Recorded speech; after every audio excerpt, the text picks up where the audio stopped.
Praise the mighty Yah. This is HOY Cincy Radio. I'm Morey Ishai Yisrael, and I'm here with our great elder, Elder BenYAH. Shalom, shalom, shalom. And he's going to talk to us about the current events today among the children of Israel. So, Elder BenYAH, how you doing? I'm doing good. Praise the mighty Yah. Praise the mighty Yah. And we're here with you to hear what you have to say. The Most High said, go to your elders and listen to the words of your elders and hear the teachings of your father. And you're a great elder in our community, Elder BenYAH. You've experienced a lot and been around the world. I have. And you're 70 years old? 72. 72 years old. I shouldn't have said that, but I started to say 27. Well, that's good. You don't look 72.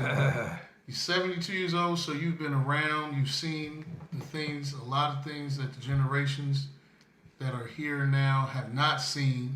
That's right. And so we want to hear from you your take on the current events that's going around today, especially with all the police killings among our people, the black people in America, the Hebrews. And what is your take on that and the message Yahweh has given you about those things? Well, first of all, when I left this country back in 2010, things was pretty much okay here. I mean, you had crime, like you do in every city, every country.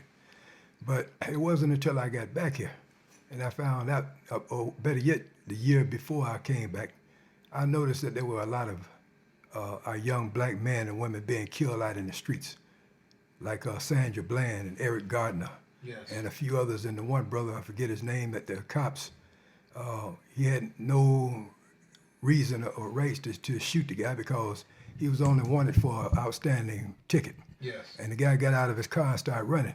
And so he takes his gun out and shoots him in the back 8 times and killed him. I couldn't believe what I was seeing. I said, what's going on back there? And then when I got back here, I see nothing has changed. It's gotten worse. And it's only gotten worse because Yah is putting his initials on things. Yes. He's got things going now. With this pandemic, everybody think the powers that be are saying that it's a virus, but it's plague. Yes. And Yah put the plague out because viruses don't work that way. Yes. When you know a plague is hitting, it's hitting everywhere. I mean, all around the world. And of course, happening in India right now. And they, over 5,000 people are dying every day from it. And then we've got, and I'm gonna get right back to the young folk, but you've got you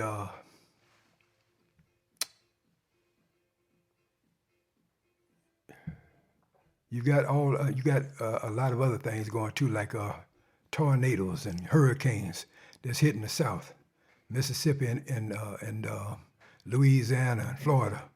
And like it's coming, I mean, they just had last week, like 19 tornadoes that hit.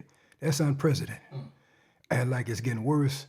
And getting back to this here, I understand like back in 2015 on up to today, just like 2 or 3 weeks ago, we done had like 4 or 5 more young people that's been killed.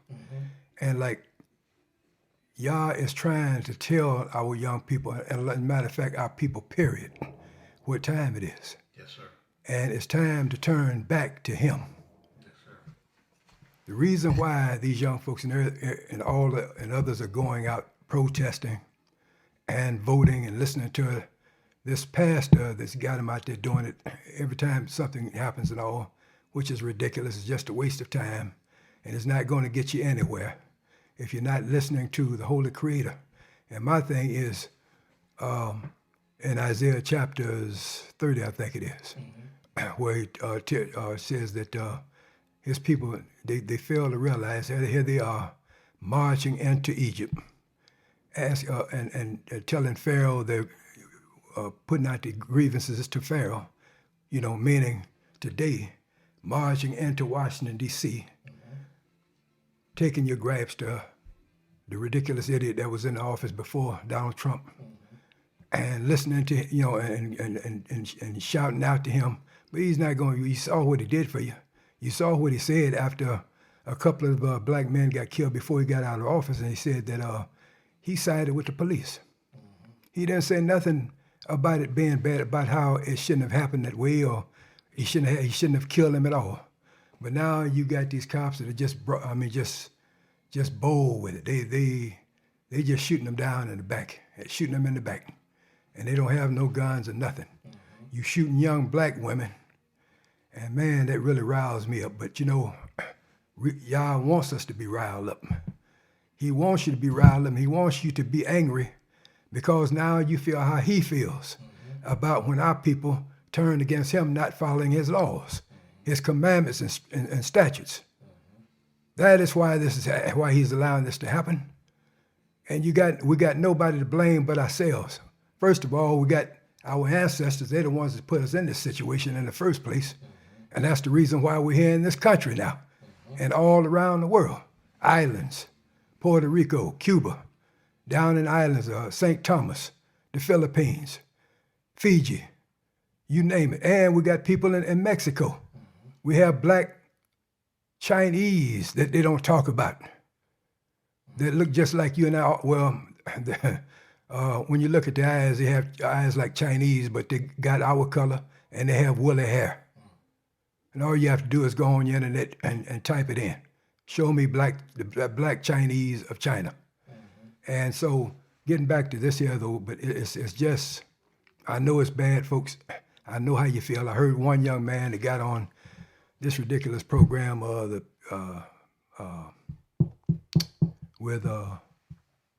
the Buzz. And I don't know why y'all call the Buzz. They can't tell you nothing. They don't know nothing themselves.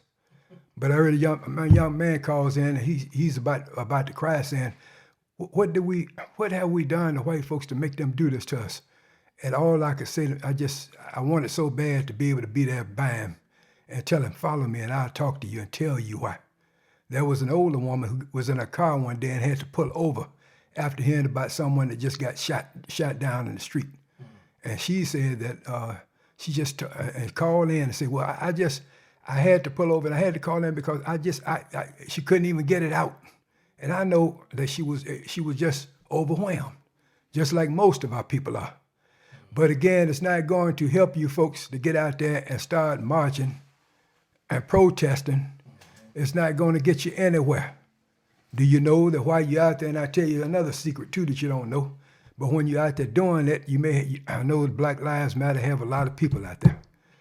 And but what you don't know, and you should know it, that when you're marching, one reason why things break out like they do is because you have agents within your group that belong to these white hate groups out here, like the Proud Boys and all the rest of them. You know who I'm talking about, QAnon and all of them. They infiltrate your group. So when you get close, when you get around police, then a bottle winds up being thrown at the cops. And then now you got a free fall. And now a lot of you being harmed and been taken in and locked up. And they ease out of it somehow. Stop it, Black Lives Matter. And what I mean by that, I want you all, and I'm going to say this, and you listen to the elder, BenYAH, Yisrael. What I want you to do, again, what it says in Isaiah chapter 30, it says that if you look around, you will see the teachers will come from out of the corners. They will no longer be put in the corners anymore. And you will see them. And when you do, you will hear voices behind you saying, follow within. Listen to the left or to the right. Follow. In other words, listen to these men. These are the men of God, the true men of Yah, who would tell you the truth. And what we're planning on doing is getting this set up and everything so that we can meet down by sacred waters. That's what the Indians call it. Even they didn't forget. They call it sacred waters. They call it holy waters. They call it down by river's edge. And when they go down there, they know who they're praying to. They're praying to Yah. Just like we should be doing. So we need to go down there, and the teachers will take over, and they will have you turn to the east. And then we'll all start praying and crying out to the mighty Father to help us. Hallelujah. Well, praise mighty Yah. Elder BenYAH, that's a very important and moving message that you let us know. And we really need to take heed to your words about what you're saying, about what we need to do to return unto the mighty Yah, and what we need to stop doing to anger the Most High Yahweh. That's right. And you know, he made a good point about the various Israelites in the various parts of the world. And many people don't know that you've been in different parts of the world and you've seen some of these Israelites. Where's this place that you was at? I can't remember the name of the island. I was in the Philippines. The Philippines? And in the Philippines, they have an island called Dumaguete. I lived in I lived in like 3 different islands there because they've got over 7,000 islands in the Philippines. And like I lived there first, and I was staying with a young woman. I don't want to talk about that. It didn't go well. But anyway, I was able to meet up with another lady who I became really close to, and she used to be my translator. And she wanted to take me to a place called Ibo Land, up in a place called BenYAH. BenYAH was a city, but Ibo Land, when you got up there, you had to go into the mountains because that's where the people were. Right. And so I was really thrilled about it and all. First time I went, I talked to her sister and her husband-in-law, her brother-in-law, and we talked, and I told them about Yah, and I told them how great he was, and that he was the only one that we were supposed to be worshiping. No one else. And I'll get to that in a minute.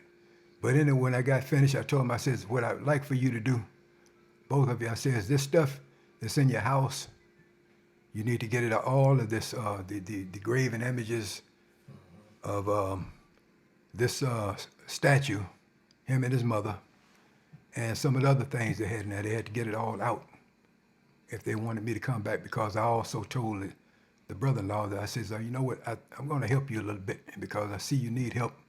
And they had chickens and everything, but that's all they had. And they were poor just like everybody else up there in Ibo Land. And but they did what I asked. And I says, and the other thing is, on Saturdays, as long as I'm here, I says we will follow the Sabbath, which is the 4th commandment, which nobody hardly ever follows. I said, in your first commandment, most of you don't know, but the Roman Catholic Church, they took that commandment out because they were hell-bent on going against the Holy Creator, like they've always been for years, for over past 500 years. And I'll get to that another day. But anyway, so we left and we went back to Dumaguete, and I couldn't wait to go back the next week because the sister called and says, she says, we have some people that want to talk to Elder Ben. They call me Sir Ben. And so we went on back up there. So I'm waiting, and I got my holy clothes on, and the good ladies was in the kitchen preparing some meals and a meal. And like at that time, I would see people coming up the hill and coming where their house was. You had to come up another hill, but it wasn't that high. And then it leveled off. And they came up and they started sitting out on the benches and stuff. And I said, nice crowd.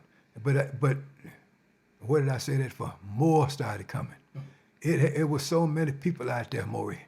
Man, I said, wow. I said, I called into my translator. I says, why didn't you tell me this many people were coming today? I wasn't looking for this.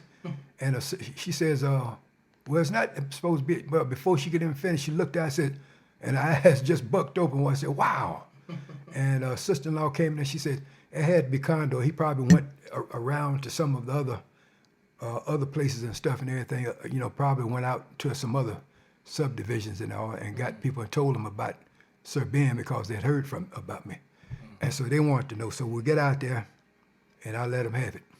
I told them I told them about how great the Holy Scriptures was, and I said what I mean by Holy Scriptures, what they call the Old Testament. We're not going to be concerned about the book next to it called the New Testament, because that's what's getting a lot of people in trouble. We're going to stick to this book. And I told him, we went on and started talking. And I says, what a lot of you don't know, I was really amazed, Ishai, because I looked, and man, they were my complexion. They were darker. Some had curly hair, some had hair like yours.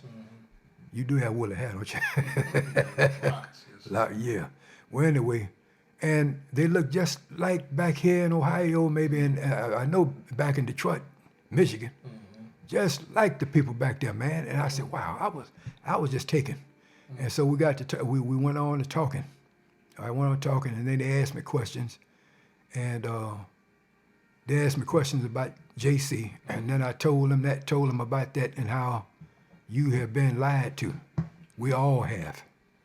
I said, but today, the lies here will stop if you allow it. I said, what I want you to do, just like Condor and his wife did, take all the graven images out of your home so when you get there, and only look to the one and only living God, the mighty Yahweh. I said, that's the only way for you, for us. Praise the mighty And God. you might even start living a little better if you believe in him. Praise the mighty God. Just think about it. I said, look how you've been living. I said, I see how poor you are. And I says, and a lot of you up there thinking that, well, somebody made a statement saying, well, how much do he charge for these for talking to folks? And I just smiled.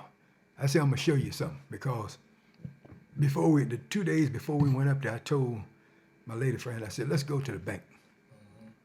And I got a big old stack of brand new 20 peso bills. And a 20 peso bill could feed you for 2 days. And so I didn't think I needed it, but I just said maybe I should, because I don't know, maybe it would be a little bit more than what it was. But I says, you're gonna find that Yah's people, yeah, we do take tithes. I said, but that's if we have, a sanctuary or a church or something like that, a house outside. I said, but here, I could do it out here. Yeah, I said, but I'm not going to do that this time. I said, because in the Bible it says that he says he does not look for his prophets or any servants to take money from people. So this is what I'm going to do, and show you how if these priests or anybody else is coming out grabbing money, taking your money and everything, and they living decent lives, this is the way it's really supposed to go. We're all supposed to work together. I says, and I went around while and I heard Condor say, wow, and he started whispering to his wife.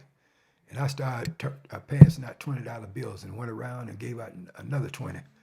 I says, and this is how I feel about my people. And I says, and where I'm from, that's the way my brothers feel about you too. I said, I represent Yah. I am a servant of Yah. And do you know, but by the time I got to finish talking, I would go into a little deeper, but I won't, cause time is precious here. But anyway, when I got finished, there was 2 ladies that spoke pretty good English. One of them was a school teacher. And she says, Sir Ben, I was just talking to some of the other people while you went in, because I went inside and come back out. She said, we would like to know, would it be possible? She said, I don't know if you're going back to America soon or what. She says, but we would like to know if you'd like to be our priest, high priest. And I says, my head dropped and I got emotional, like I do a lot. And I told him, I just smiled. I said, that I says, I'm taken by it and I'm honored, but I says, I really can't accept that now, because I'm a traveling servant right now. This is just one of the places that I go. I've got other places that needs to hear what you hear. And I says, and I'm trying to get around as fast and as much as I can before, I have to leave or whatever, So because I wanted to go to a couple of islands. One was named Luzon, and the other one was Nova Ecija. And the reason why I wanted to go to those islands, because if you're listening to this, get on your computer and type in the story of Captain David Fagan, Buffalo soldier from America. He was 23 years old when he came to the Philippines. He had just just to go back a little bit, he was in Cuba, and they were trying to sell things there with the people after Spain had left. And then they came back to America, and his mother had died, and then his father, he stayed on because his father was still living. He was from St. Petersburg, Florida, the same place my grandmother lived. And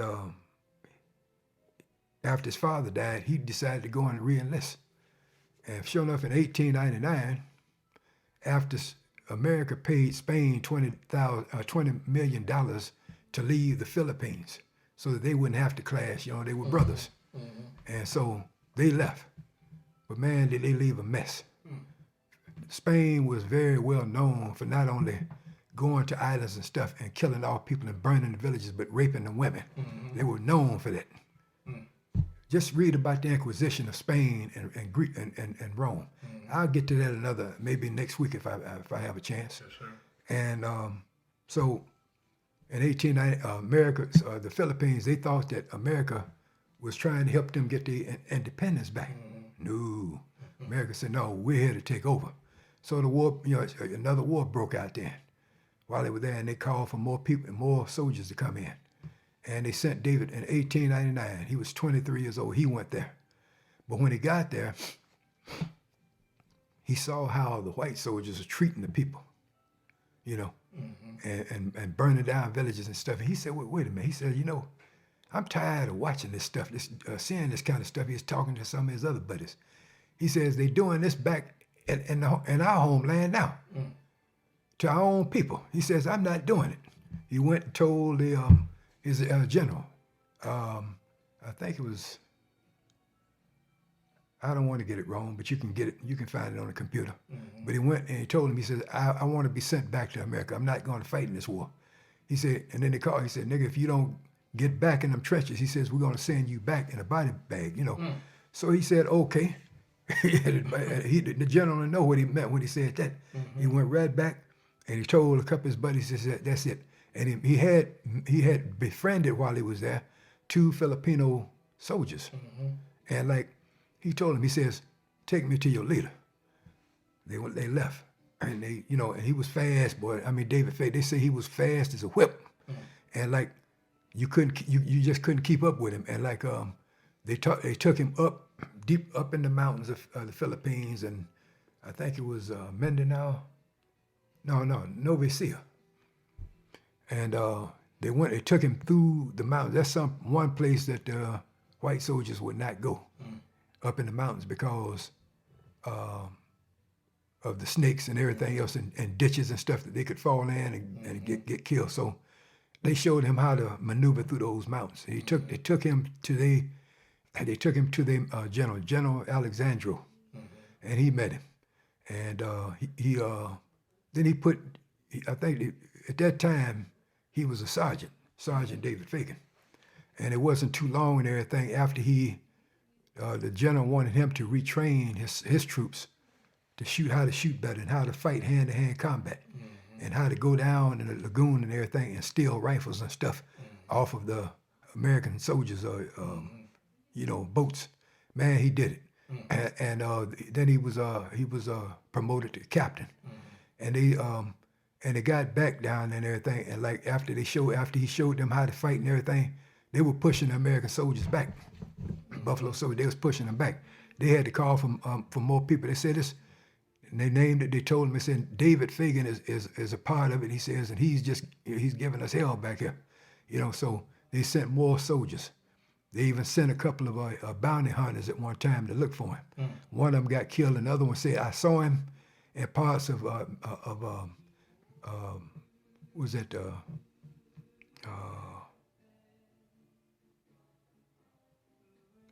Ecija, Luzon.